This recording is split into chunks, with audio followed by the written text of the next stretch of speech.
नमस्कार, मैं डॉक्टर रितिका गोयल हूँ और मैं बच्चों की चेस्ट स्पेशलिस्ट हूँ न्यू दिल्ली में।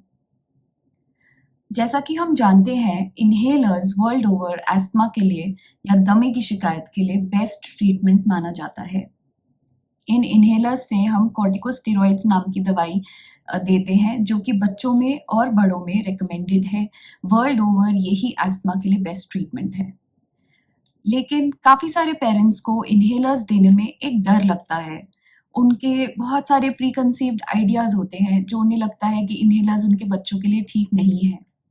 तो आज इस वीडियो में मैं ऐसे ही कुछ शंकाएँ, कुछ वरीज़ एड्रेस करने वाली हूँ। काफ़ी पेरेंट्स को ऐसा लगता है कि इन्हेलर्स एक बारी शुरू कर दिए तो बच्चे को उसकी आदत पड़ जाएगी। ऐसा सही नहीं है। इन्हेलर्स दवाई देते हैं और सीधा फेफड़ों तक पहुँचाते हैं, जहाँ पे उन्हें काम करना है। इन दवाइयों का ब्लड के अंदर बहुत ही कम मात्रा में एब्ज़ॉर्प्शन होता है। ये दवाई सारी की सारी फेफड़ों में जाती है और वहीं से बाहर आ जाती है। लेस देन 5% यानी कि 5% से भी कम परसेंट दवाई बच्चे के खून में जाती है और वो ब्रेन तक नहीं जाती है। इसलिए इसकी कोई आदत नहीं बनती बच्चों में। मिथ नंबर 2, काफ़ी सारे पेरेंट्स को ऐसा लगता है कि इन्हेलर्स लेने से बच्चों की ग्रोथ कम हो जाएगी, बच्चे बढ़ना बंद हो जाएंगे। हमारे पास अब 20 साल से भी ज़्यादा की रिसर्च है जो कहती है कि इन्हेल्ड कॉर्टिकोस्टेरॉइड्स यानी इन्हेलर के द्वारा दी गई स्टीरॉयड की दवाई जो सीधा लंग्स में काम करती है, बच्चों की हाइट को और वेट को अफेक्ट नहीं करती है। लॉन्ग टर्म में 20 साल के बाद जब बच्चों की हाइट और वेट को नापा गया, तो ये नॉर्मल बच्चे जिन्होंने इन्हेलर्स नहीं लिए थे, उनके बराबर ही पाई गई थी। सो इन्हेलर्स डायरेक्टली कोई ग्रोथ को अफेक्ट नहीं करते हैं। मिथ नंबर 3, इन्हेलर्स एक बार ही स्टार्ट कर दिए तो ये बच्चे को लाइफ लॉन्ग चलेंगे, पूरी लाइफ चलेंगे। ऐसा सच नहीं है।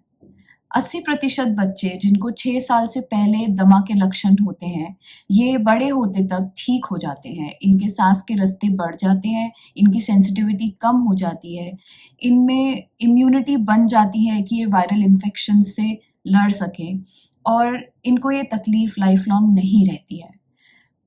बहुत ही कम मात्रा में बच्चे होते हैं जिनको लाइफ लॉन्ग इन्हेलर लेने की ज़रूरत पड़े और वो भी ओवर टाइम डोज़ कम करते-करते ख़त्म हो जाते हैं। सो ऐसा बिल्कुल नहीं है कि एक बार इन्हेलर्स शुरू किए तो वो पूरी ज़िंदगी भर चलेंगे।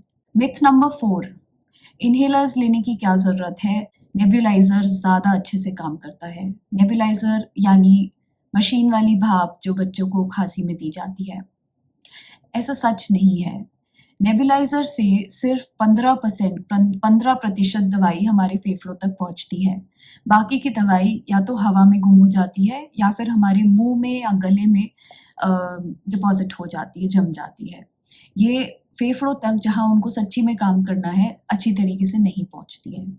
जब हम इन्हेलर को स्पेसर के द्वारा यूज़ करते हैं, तो 40% दवाई हमारी लंग्स तक पहुँचती है। यही कारण है कि इन्हेलर से जब हम दवाई देते हैं तो दवाई का डोज़ 5 गुना कम हो जाता है।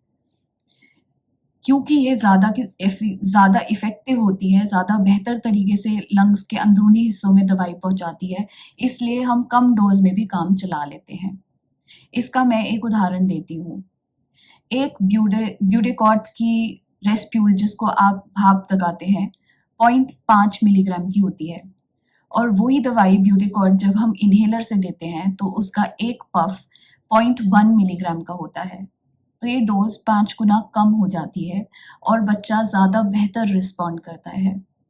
मैं आशा करती हूँ कि इस वीडियो के बाद आपको इन्हेलर यूज़ करने में कोई शंकाएँ नहीं होंगी।